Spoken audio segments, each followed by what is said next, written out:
name is Alissa King, and I'm one of the pastors here at St. Philip Presbyterian Church.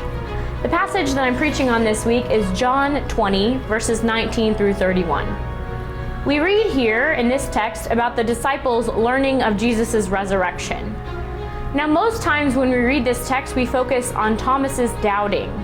And in fact, Thomas gets called the doubter often, which really is hardly fair. Yes, Thomas doubts.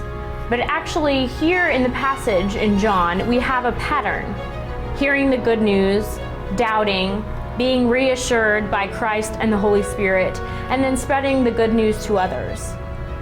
Jesus' resurrection news is told first to the women, who tell the other disciples.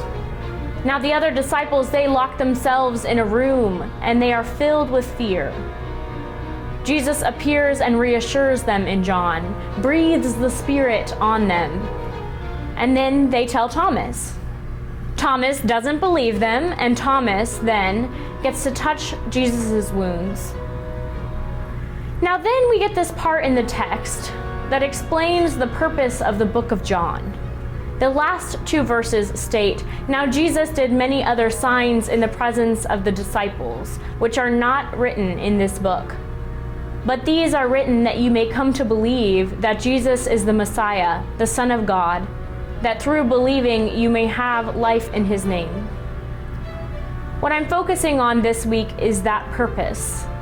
The purpose of the gospel, and the purpose of this part of the story where we hear of revelation, doubt, reassurance, acceptance, and then sharing. There's so much packed into this passage about our purpose in the world, our purpose as disciples. Join me this Sunday as we unpack the rest of the text and continue to embrace the good news of Christ's resurrection. I hope to see you there.